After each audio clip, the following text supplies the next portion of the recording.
The father of the Turks, that's what Atatürk means, and it was the title and surname given to Mustafa Kemal to honor him as the leader and driving force behind the creation of modern Turkey. His exploits in the First World War are legend, and it was his tactical skills that were the real secret in both his military and political career. So, Mustafa Kemal Atatürk.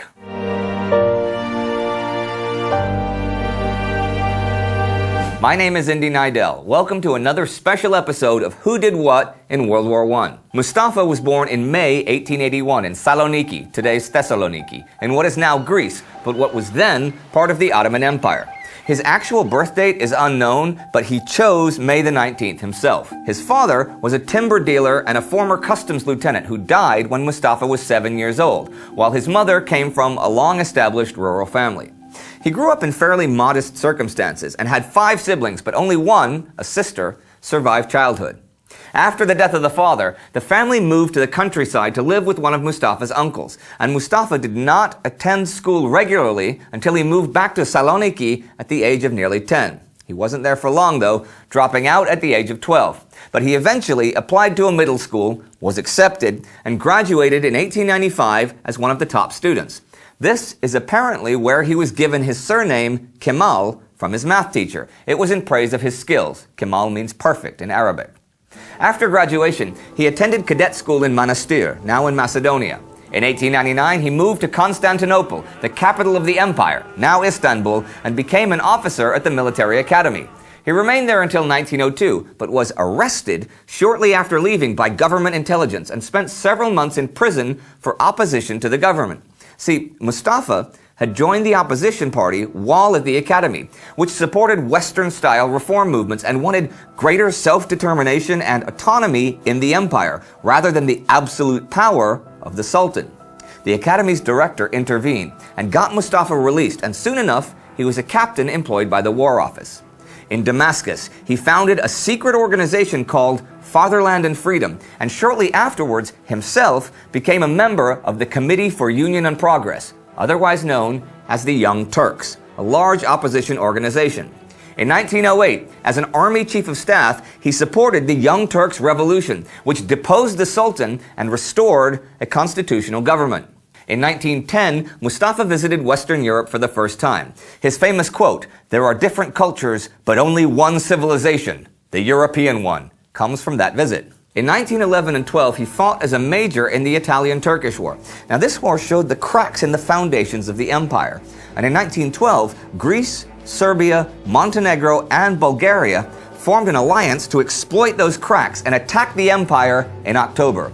This was the First Balkan War, and Mustafa fought in Gallipoli and Bolayeux. After the war, he worked as a military attaché, and in 1914, he became lieutenant colonel in the Ottoman embassy in Sofia. So when the First World War broke out, Mustafa Kemal lived in Bulgaria. The Ottoman Empire fought with the German Empire during World War I, and in January 1915, the 19th Division of the 5th Turkish Army was assigned to Mustafa Kemal. He transferred to Gallipoli, and his fantastic exploits against the Allies while defending at Gallipoli brought him worldwide fame and attention, as well as military glory. His forces beat back the British and French forces time and again, and as the Gallipoli campaign ended in defeat for the Allies, Mustafa Kemal was praised throughout the empire, even with the hundreds of thousands of Ottoman lives lost. After Gallipoli, he was stationed in Edirne and Diyarbakir. Promoted to Major General in April 1916, he fought to recapture Mush and Bitlis from the Russians, and after short battles in Damascus and Aleppo, he returned to Constantinople. In early 1918, he visited the Ottoman Crown Prince Vahideddin, later Sultan Mehmet VI, also meeting German Kaiser Wilhelm II, German Quartermaster General Erich Ludendorff, and Field Marshal Paul von Hindenburg, as they planned spring offensives, and that's pretty impressive company.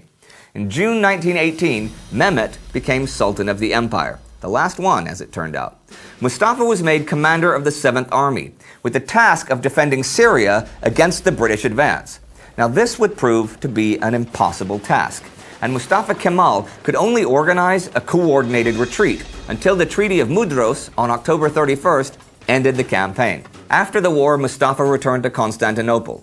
The empire collapsed after the war, and the peace treaty of Sèvres in 1920 actually partitioned the empire among the victors and the indigenous peoples. The treaty was never ratified, though, because the Turkish War of Independence brought everyone back to the negotiating table. Mustafa Kemal was both the political and military leader during that war, defending his country against foreign incursion and cementing his position as the man in charge, even when turmoil in the country resulted in massacres of both Armenians and Greeks. Okay, this is way too brief to do justice to either the story of the war or the civilian tragedies. But to cut it even shorter, after 4 years of war, the modern Republic of Turkey was founded, with Mustafa Kemal as its first president, a post he would hold for 15 years, being honored with the surname Atatürk in 1934. He was and is the symbolic figure of Turkish national consciousness. I lived in Istanbul for a bit back in the mid-1990s, and even then, every house, shop, or restaurant had a photograph of Atatürk prominently displayed, to a degree that I personally have never seen of any other figure in any other country. Now, it's not really my job to talk about his career as president, since, much like the War for Independence, this is well outside the scope of this show. But I encourage you all to read more about one of the 20th century's legendary figures. Mustafa Kemal Atatürk died of cirrhosis of the liver November 10, 1938. He was initially laid to rest in the Ethnography Museum in Ankara, the new capital of Turkey, but in 1953 was moved to a huge mausoleum that overlooks that city. Now here's a bizarre but cool piece of trivia. One of Atatürk's adopted daughters was the world's first female fighter pilot. Seriously.